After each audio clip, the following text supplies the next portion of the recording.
Ladies and gentlemen, thank you for standing by and welcome to the Box, Inc. second quarter fiscal 2021 earnings conference call. At this time, all participants are in a listen-only mode. After the speaker's presentation, there will be a question-and-answer session. To ask a question during the session, you will need to press star one on your telephone. Please be advised that today's conference is being recorded. If you require any further assistance, please press star zero.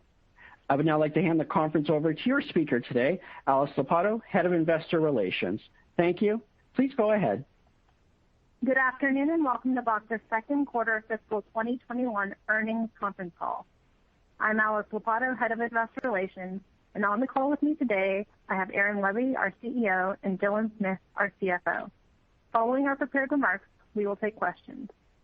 Today's call is being webcast on our investor relations website at www.box.com/investors, where supplemental slides are now available for download. We'll also post the highlights of today's call on Twitter at the handle @BoxIncIR.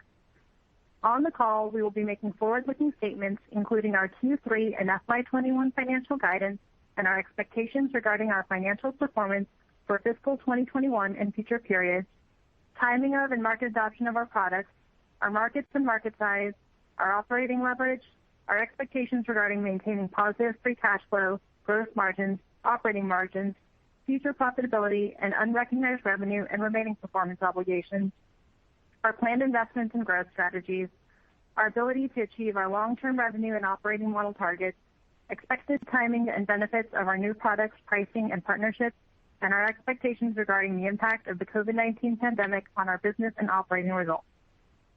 These statements reflect our best judgment based on factors currently known to us, and actual events or results may differ materially. Please refer to the press release and the risk factors and documents we filed with the Securities and Exchange Commission, including our most recent quarterly report on Form 10-Q, for information on risks and uncertainties that may cause actual results to differ materially.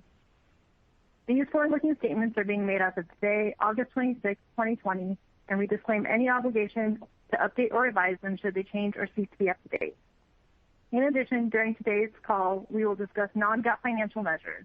These non-GAAP financial measures should be considered in addition to, not as a substitute for or in isolation from our GAAP results. You can find additional disclosures regarding these GAAP measures, including reconciliations with comparable GAAP results, in our earnings press release and in the related PowerPoint presentation, which can be found on the Investor Relations page of our website. Unless otherwise indicated, all references to financial measures are on a non-GAAP basis. With that, let me hand it over to Aaron. Thanks, Alice, and thanks everyone for joining the call today. Let me begin by saying that I hope you and your families are all staying safe and healthy. Many months into COVID-19, the environment continues to be a challenging and unprecedented time. Through it all, we continue to provide support for our employees and their families, our communities, and our customers. I'm proud of all of the teams at Box globally who strive to provide tremendous support for our customers and for continuing to drive our product innovation during this time. We delivered a strong quarter in Q2 with revenue of $192.3 million, up 11% year over year, more than 15% non-GAAP operating margin compared to 0% a year ago, and non-GAAP EPS of 18 cents compared to 0 cents a year ago, both well above our guidance. We also generated more than $13 million in positive free cash flow, an improvement of more than $32 million versus a year ago. Over 100,000 customers now rely on Box to power secure collaboration and critical processes across their businesses, and in Q2, we closed wins and expansions with leading organizations such as Hitachi High-Tech, Lord Abbett & Company, and Stanley Black & Decker. More customers are leveraging the full power of Box, and we are very happy with our second quarter results and the stability we've had in this highly uncertain time. Our Q2 results were driven by expansion within our existing enterprise customers, which has remained consistent through the COVID-19 environment, and growing demand for products like Shield and Relay that drove more suite adoption, including a 30% attach rate of suites in our six-figure deals. We were proud to deliver strong revenue growth, significantly expanded operating margins of more than 15%, and substantially improved cash flow. The world today is fundamentally different than it was just a few months ago. as IT strategies are evolving from only thinking about remote work to now managing their entire future of operations and work in this new normal, our opportunity has never been greater. The vast majority of enterprises are still dealing with content that's fragmented across legacy systems like SharePoint, FTP sites, Documentum, and many other technologies. More and more enterprises are seeing the productivity, security, and cost challenges that exist with this legacy approach to managing content. And as enterprises look to modernize how their employees work, securely share with their partners, and enable secure content access across all other cloud applications, Box is building the only platform that combines secure content management, collaboration, and workflow in one place. Q2 highlighted another quarter of great customer wins. Just to give you a few examples, a medical school and hospital who has been a Box customer since 2013 made the decision to expand their use of Box through our ELA program to support their collaboration and communication with external parties around their COVID-19 research. An enterprise technology company selected Box to help them standardize on a single content platform to replace SharePoint and various consumer tools as their primary content repository for teams. An American multinational investment bank, in an effort to consolidate many disparate content silos, selected Box with the goal to replace legacy systems like Alfresco, Documentum, and regulated FTP sites. Over the past few years, we've methodically been building the category-defining cloud content management platform focused on three key differentiators. The first, frictionless security and compliance. Second, seamless external and internal collaboration and workflows. And third, world-class integrations and APIs that extend the value of Box into any application. In Q2, we delivered more product innovation than ever to ensure our customers have the most secure and collaborative experience when working remotely. The all-new Box, which featured an updated, simplified design and much faster performance, became available to our customers in Q2 and includes enhancements such as collections, which provides the ability to organize files and folders around the topics and work streams important to that individual user. And we released annotations, which allows users to leave free-form markups and text comments directly in Box on all of their content. Since annotations became available to customers in late July, the feature has been used to increase productivity on everything from marketing campaigns to legal contract reviews. With Box Shield, we announced auto classification, which leverages advanced machine learning to automatically scan files and classify them based on their content, helping businesses detect and secure sensitive data. Today, some of the world's most security-conscious and highly regulated organizations like NASA and Sierra Oncology are using Box Shield to secure their data in the cloud. And with Box Relay, we significantly expanded our library of templates to simplify workflows in sales, marketing, HR, legal, finance, and more, and added an integration with file requests. With remote work driving the need for more digital business processes, we are doubling down on workflow to automate and digitize content-centric processes across the enterprise. One longtime customer, Heidrick & Struggles, a global executive search firm, recently deployed Relay to transform their manual processes for rolling out new application templates for candidates. By using Relay, they have been able to decrease cycle times with the automated approval process. And State Street, another longtime Box customer, recently rolled out Relay to their employees to enable them to digitize workflows as the company moved to a remote work environment. With Relay, less time is spent on manual workflows that were difficult to manage out of the office. As organizations are adopting more cloud systems, customers are emphasizing the need for more integrations across applications. With our over 1,500 integrations, we continue to expand on our open and interoperable platform by creating a seamless experience for our customers.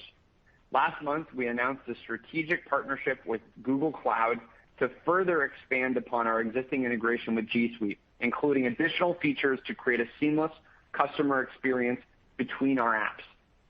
Our seamless integrations with applications such as Microsoft Teams, Slack, Zoom, Salesforce, IBM, G Suite, and all the cloud applications in our customers' IT stack remain critical in strengthening our remote work strategy. Looking ahead, we have an exciting roadmap of innovation and enhancements that will continue to drive adoption and enable our customers to work in all new ways. And we'll be sharing some of these advancements at this year's BoxWorks on September 17th, which will be an all-digital event for the first time ever. This year will be our biggest event with tens of thousands of attendees who will be hearing from an incredible slate of speakers, including Arvind Krishna, the CEO of IBM, Chuck Robbins, the CEO of Cisco, Cheryl McKinnon, a principal analyst at Forrester, the CEOs from Zoom, Okta, and Slack, and customers including Nike, Schneider Electric, USAA, Mattel, State Street, and NetHope. Now, turning to our business model.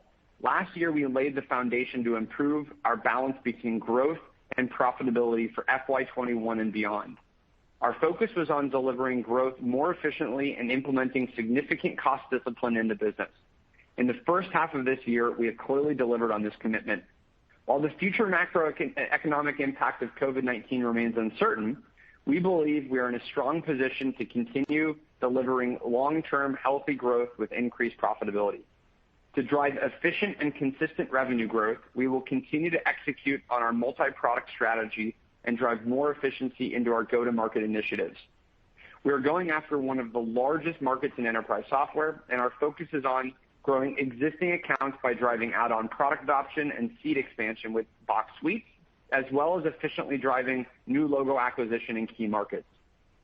To drive greater profitability, we are focused on 3 key initiatives: optimizing workforce expenses, improving gross margin, and taking an ROI-based approach to all areas of spend. We have implemented greater cost discipline across the business, and this is evident in our significant operating margin and cash flow improvements. With our rigorous approach to overall cost discipline, we are now committed to delivering 12 to 13% operating margin versus our previous goal of 11 to 12% for the full fiscal year, up significantly from 1% in FY20. We laid the foundation to significantly improve our margins a year ago, and we are confident that our focus on efficient growth and cost discipline will continue to be an advantage in today's uncertain environment and in the future when COVID-19 is behind us. Before I conclude, I want to take a moment to share some of our recent environmental, social, and corporate governance initiatives, which has always been an important area for us. Some recent areas of focus for us include enabling our customers' business continuity as they are moved to remote work, doubling down on our employee resource groups and events, as well as values-based professional development courses by moving them virtual, giving to organizations that are working to make progress toward racial equality through our Box.org fund, and evolving our board and management and maintaining strong corporate governance practices to enable us to drive accountability. To conclude, our strong Q2 results further demonstrate the significant progress we've made in delivering increased value to our customers, even during this time of uncertainty. By powering a new way to work for enterprises of all sizes, we are confident we will deliver increased value to stakeholders in both fiscal 2021 and beyond. With that, I'll hand it over to Dylan. Thanks, Aaron. Good afternoon, everyone, and thank you for joining us today. As Aaron mentioned, we had a strong quarter with both revenue and non-GAAP EPS exceeding the high end of our guidance.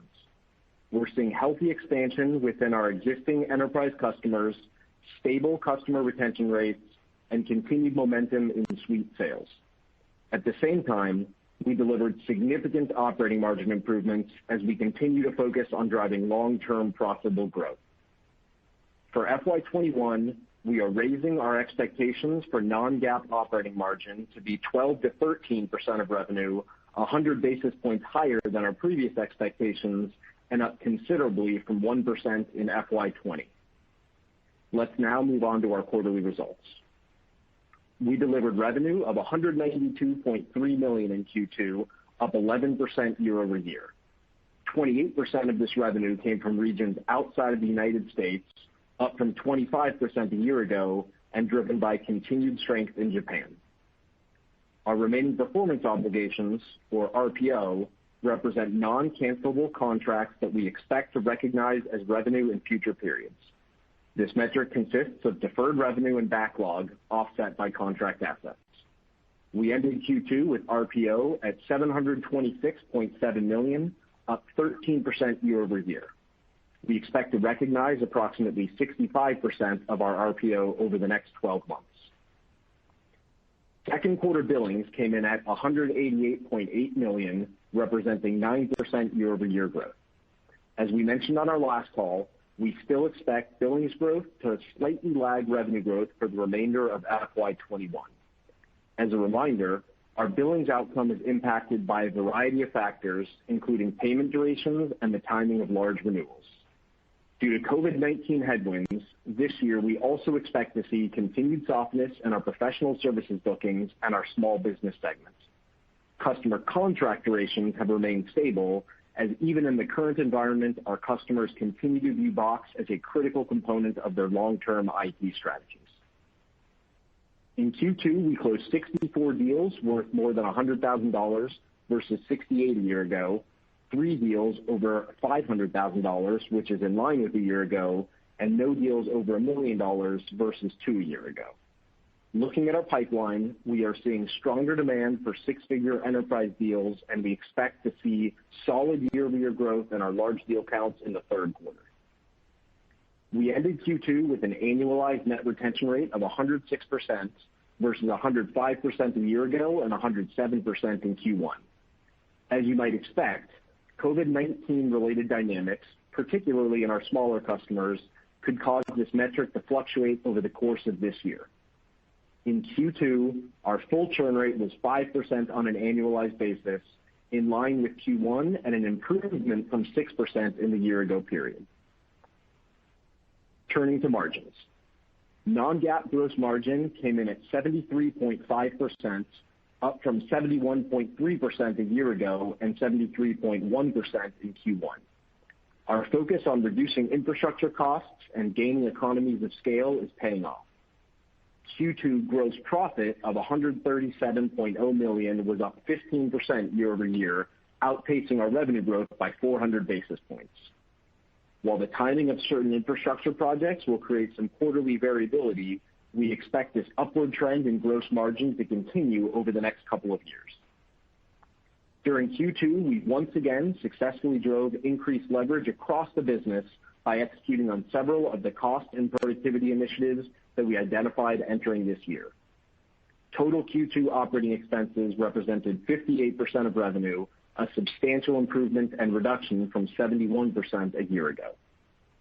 As a result, in Q2, we generated a 1,500 basis point improvement in our non-GAAP operating margin year over year, coming in at 15.6% versus roughly 0% a year ago.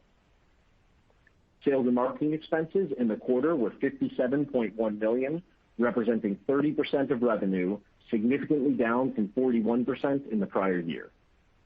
We are seeing success in achieving higher overall sales productivity, driven by improvements in our enterprise segment and the reallocation of resources into higher performing regions.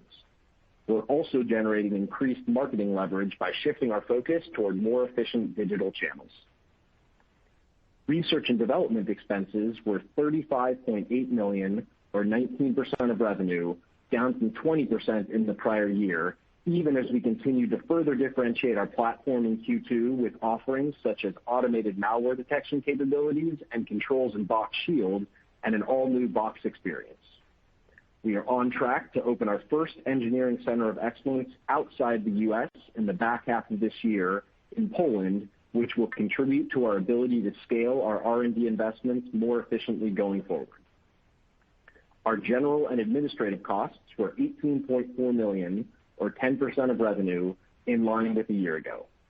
We expect to drive leverage in G&A through greater operating discipline and automation as we scale. Non-GAAP EPS came in at 18 cents compared with 0 cents a year ago and well above the high end of our guidance. 17 cents of this year-over-year improvement came from the 1,500 basis point improvement that we delivered in our non-GAAP operating margin, with the remaining 1 cent coming from foreign exchange rate benefits. Let me now move on to our balance sheet and cash flow. We ended the quarter with $272.4 million in cash, cash equivalents, and restricted cash. Cash flow from operations was very strong at $32.3 million in Q2, a $37 million improvement from negative $4.7 million a year ago. Combined CapEx and capital lease payments were 9% of revenue in Q2. Total CapEx was $2.7 million versus $1.6 million a year ago. Capital lease payments, which we factor into our free cash flow calculation, were $14.2 million versus $10.0 million a year ago. This year-over-year increase reflects higher capital lease liabilities from a migration to lower-cost data center locations. We expect CapEx and capital lease payments combined to be roughly 8% of revenue in Q3, and we still expect this to be roughly 8% of revenue for the full year of FY21.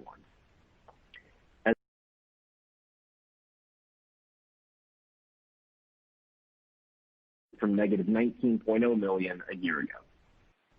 With that, let's now turn to our guidance. Our revenue guidance reflects our expectations of seeing continued strength within our enterprise customers, while also accounting for the softness we expect from smaller business customers and our professional services business in this uncertain environment. For the third quarter of fiscal 2021, we anticipate revenue of $193 to $195 million, representing approximately 10% year-over-year growth at the midpoint of this range. We expect our non-GAAP EPS to be in the range of 13 to 15 cents and GAAP EPS in the range of negative 10 cents to negative 8 cents on approximately 163 million and 157 million shares, respectively. For the full year of fiscal 2021, we are raising our full-year revenue guidance. We now expect our FY21 revenue to be in the range of $767 million to $770 million, representing roughly 10% year-over-year growth at the midpoint of this range. We are also raising our full-year EPS guidance by 15% at the midpoint of the range. We now expect our FY21 non-GAAP EPS to be in the range of 56 to 60 cents on approximately 163 million diluted shares. Our GAAP EPS is expected to be in the range of negative 39 cents to negative 35 cents on approximately 156 million shares. We expect our non-GAAP operating margin to be in the range of 12 to 13% of revenue. Based on our revenue guidance and strong free cash flow generation, we remain committed to achieving a combined revenue growth rate plus free cash flow margin of 25% in FY21. In summary, in Q2, we delivered strong financial results in a dynamic and challenging environment, highlighted by operating margin of more than 15%.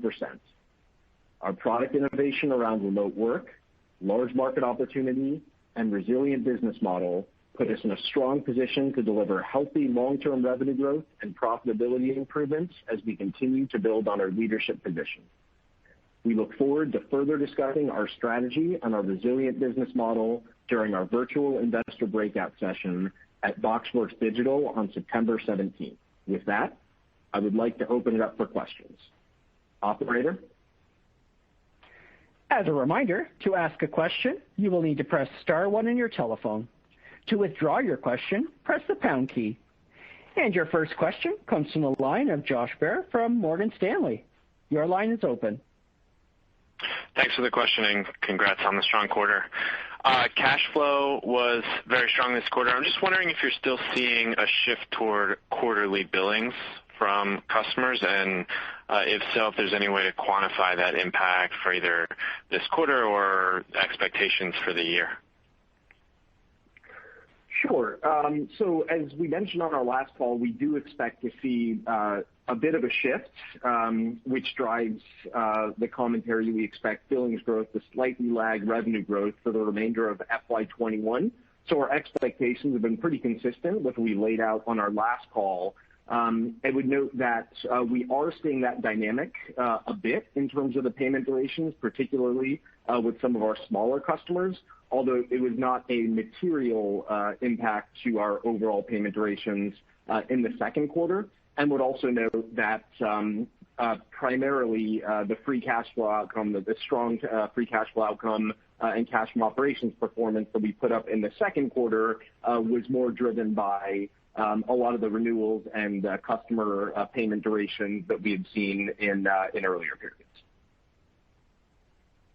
Got it. If I could just sneak in one more. I believe you touched on this a little bit talking about the med school customer, but was wondering if you have any additional insights in Q2 and the performance of the new sales program for the enterprise-wide license agreements that should help customers expand wall to wall.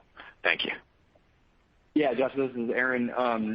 We are starting to see more momentum with the ELA program. It's something that we've had kind of renewed interest in from the customer base right now, especially as companies want to be able to go more wall to wall.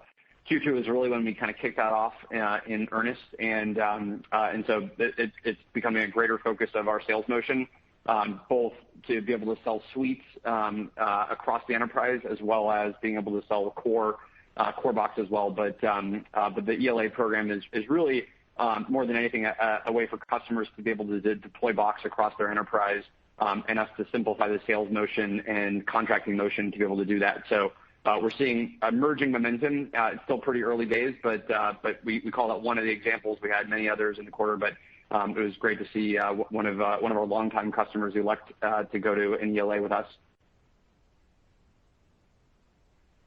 Great, thanks. And your next question comes from the line of Phil Winslow from Wells Fargo. Your line is open. Hey, thanks guys for taking my question, and congrats on another great quarter.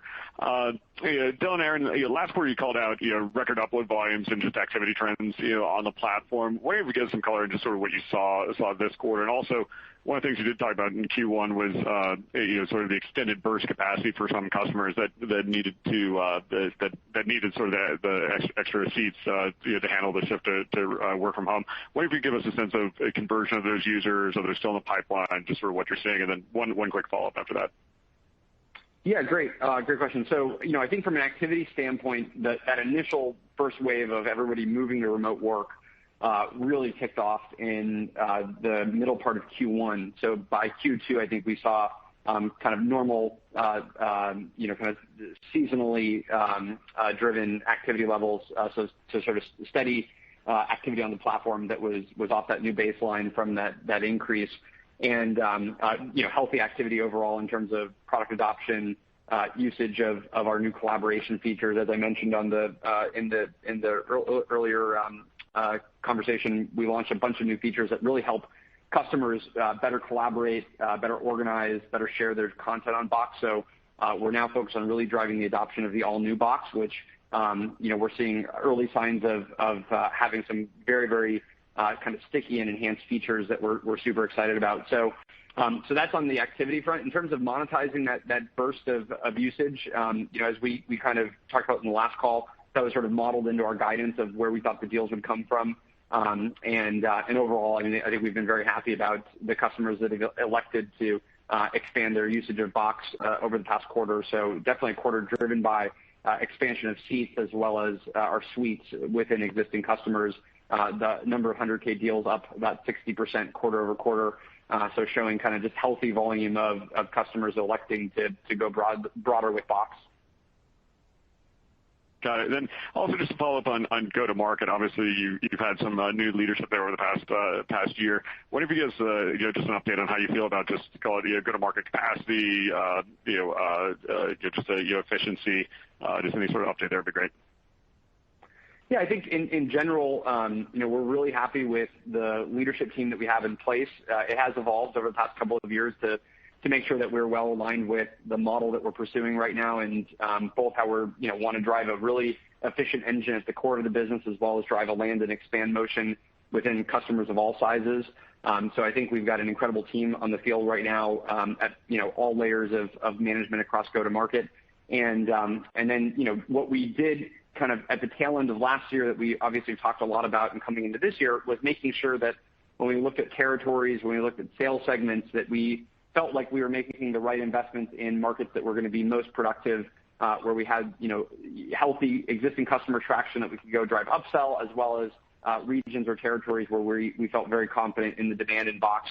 And so a lot of that shifting happened in the early part of the year, obviously well-timed kicking off this year, where we could go and drive a lot of expansion within the sales force. Yeah, and to add that, we are certainly seeing this have a pretty significant impact on the overall leverage that we go-to-market with sales and marketing spend kind of down a little as a result of a lot of the changes that we've talked about. At the same time, we've been pretty pleased in terms of the sales productivity improvements that we've seen, particularly with enterprise sales productivity, which in the first half of this year was up about 10% year on year. And that's been driven by, as well as the reallocation of resources into higher performing regions. Very well for us, even in this environment. And another area that we've been really pleased with, both the productivity as well as the efficiency, is around the efforts and the investments we've made in our digital selling across the customer base, really revamping that engine, and that's allowed us to generate increased marketing leverage by shifting a lot of our focus and energy into these more efficient digital channels as well. Great. Thanks, guys. Keep up the good work. Thanks, Phil. Thanks, Phil. Your next question comes from the line of Brian Peterson from Raymond James. Your line is open. Hi, gentlemen, and I'll echo my congratulations on these strong results. So Dylan, you made a comment on the third quarter in expectations that on the pipeline that the enterprise numbers, or at least the deals, look pretty favorable, at least in the third quarter and potentially the back half. Any color on what gives you guys the confidence in that? Sure. So as mentioned, we are seeing healthy pipeline and do expect to deliver solid growth in terms of those six-figure deal counts in the third quarter, and really seeing that strength across all of the categories of deals that we talk about. And a lot of it is just because of some of the kind of additional rigor and process improvements that we put in place over the last several quarters. We have been able to drive much more predictable kind of forecasts and pipeline management. And so that's what gives us the confidence, already seeing some of the deals that are coming in throughout this quarter, as well as just the general conversion rates and predictability that we see. And on top of that, would note, and most of that is driven by the healthy enterprise demands that we've called out. And then the other note I'd make, just as it relates to the big deal counts and big deal dynamics, even though those overall counts in the second quarter weren't where we would have liked, we have seen an increase in the average contract value of those six-figure deals. So in the second quarter, that was up more than 10% year on year, which helped drive the Q2 RPO and billings outcomes. Got it. That's great color. And maybe one for Aaron, just on Relay. I know that's been a big product for you guys. Any feedback or any usage? I know that can be used through a lot of different processes, but I'd be curious, what you've learned and what you've seen from customers as they're looking to deploy the product. Thank you.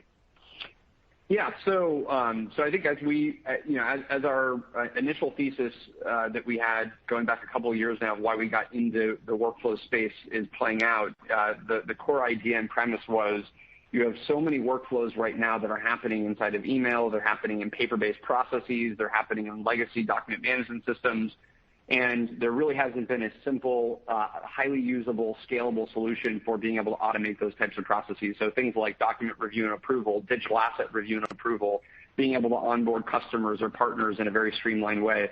So the launch of Relay now about a year ago, as well as the addition of that in our suites, as well as some of the new features between our template gallery, as well as some of our file request features that let customers and partners submit content to our clients in a very simple and automated fashion.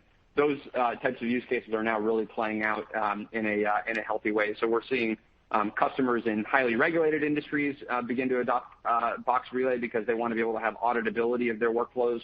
We're seeing customers that previously maybe wouldn't have normally gone out and purchased a separate BPM solution or kind of heavy-duty workflow solution, but because it's built directly in the box, they can now go and automate more of their processes. So I think, as we go into the second half of this year and next year, our whole strategy really revolves around this idea that companies are going to want to have one platform that brings together their content management, their collaboration, their workflows in a secure way, integrated with all of their apps.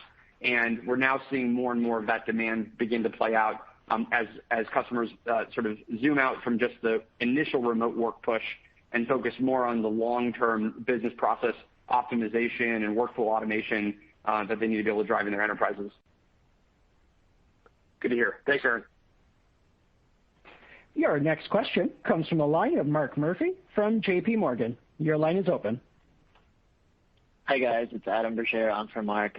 Congratulations on another great quarter. So my first question is there any commentary you guys can provide on upsells versus selling to new customers?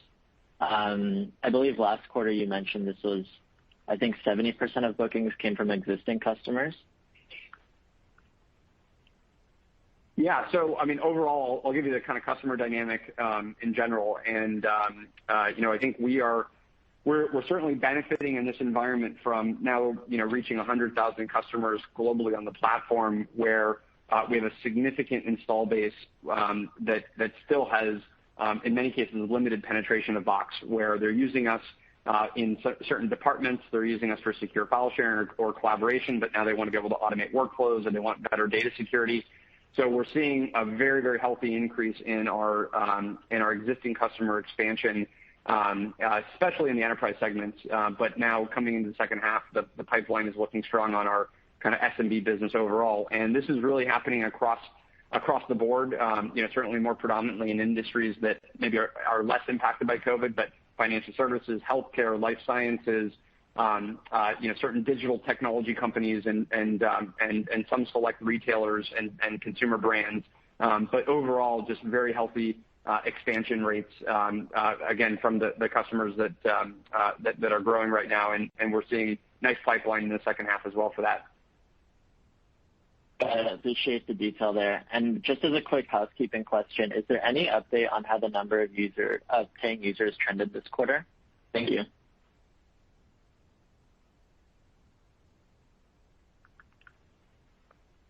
Yes, we did see a healthy growth in the number of paying users. I believe we added about $500,000 of paid users in the quarter. And if you're talking about seats, that is where that was up about 500,000 to 14.5 million overall paying users. And then from a paying customer count, we now have more than 100,000 paying customers, which is up about 2,000 quarter on quarter. Awesome. Thank you, guys. Your next question comes from the line of Rishi Jaluria from D.A. Davidson & Company. Your line is open. Hey guys, thanks for taking my questions. Nice to see some continued strong execution and margin expansion. Wanted to maybe drill a little bit into the margin expansion that you saw both on the operating margin and on the gross margin. And that is, to what extent or how much of a benefit are you getting from effectively having $0 of T&E and maybe, looking forward to post-pandemic when hopefully things are back to normal, the ability to get on planes and travel is there.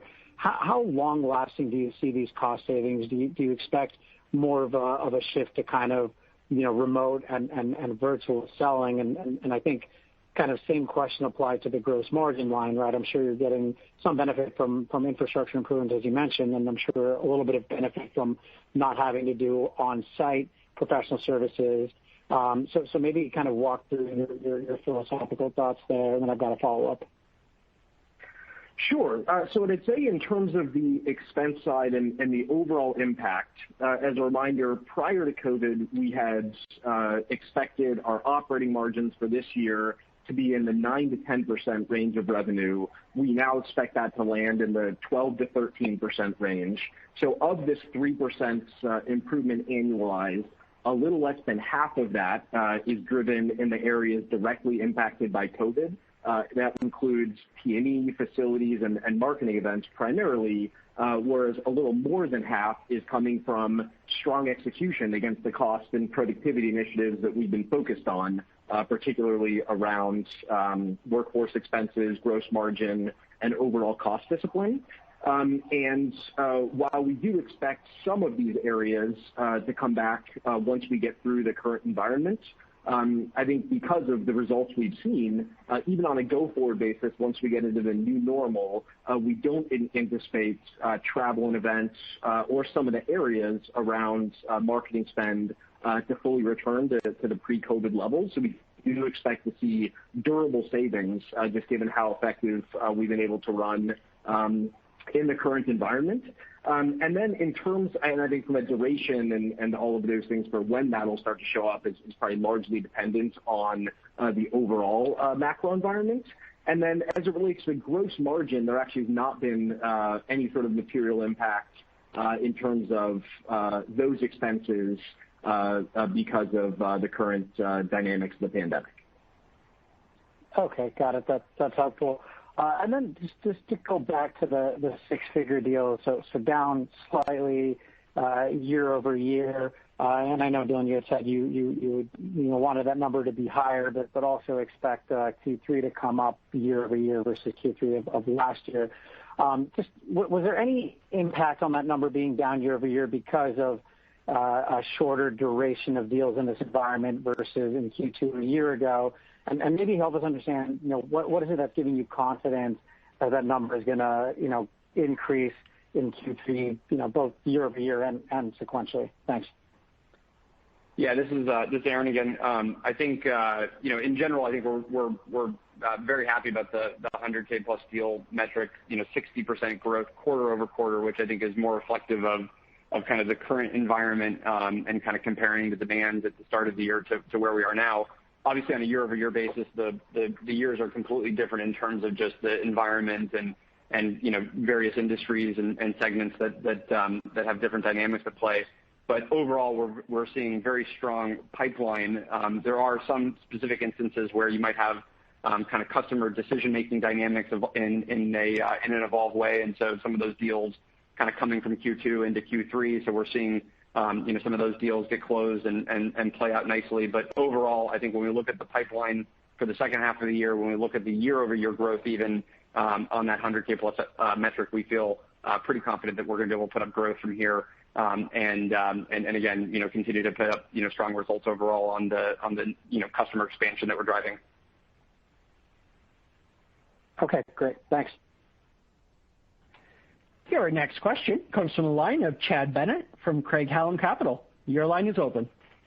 Great. Thanks for taking my questions. So it looks like, and you guys indicated that churn stabilized, roughly 5 percentage points this quarter and last quarter.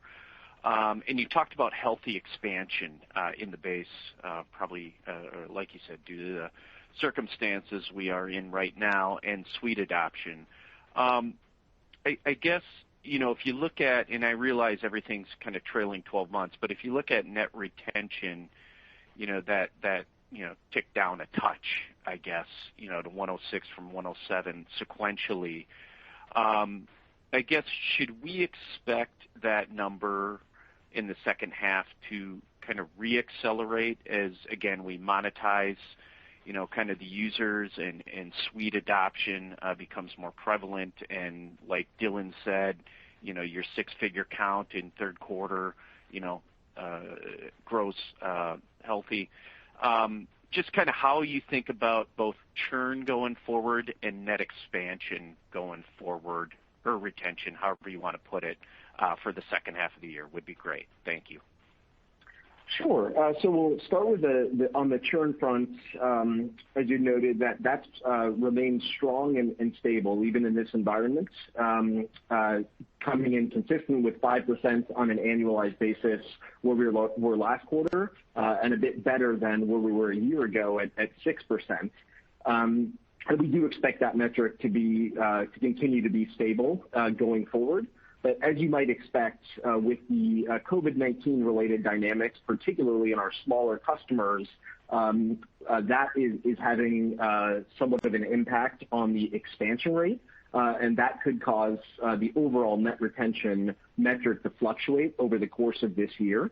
So that has created some pressure, particularly in those customers, and ultimately, in terms of where things shake out this year, I think it's going to be more a function of that expansion. So we do expect that our net retention rate is going to end this year above where we ended FY20, but at 104% is where we were, so north of that. But ultimately, the dynamics around expansion and kind of the timing of the recovery that we see in some of these segments that are more challenged, as well as the tailwinds on the enterprise, are what's going to drive that net retention metric for the balance of this year. Okay, and then maybe one quick follow-up just on that, Dylan, is so, and maybe this is an obvious answer also, but should suite adoption be a tailwind for your net retention rate? So what I'd say is yes, absolutely, to the extent that the adoption of suites drives customer expansion, and in a lot of cases, as Aaron mentioned, we see that actually kind of streamline and in many cases increase the upsells that we see with our customers. Suite adoption alongside just general adoption of, especially in some of our newer products like Shield and Relay, will absolutely be a factor in that customer expansion rate. Great. Thank you much. Again, if you'd like to ask a question, it's star one on your telephone. And your next question comes from the line of Brett Knoblauch from Berenberg Capital Markets. Your line is open. Hi, guys. Congrats on the quarter. Just one question for me here. I know you guys increased your non-GAAP operating margin target from or to 12 to 13%. When I look at the first half margin profile there, you're at around 12.5, 12.6%. And you're not really expecting any sequential improvements for the remainder of the year. I guess, is there anything in that? Are you guys planning on any incremental investments? Maybe if you could just help me with that dynamic. Thank you.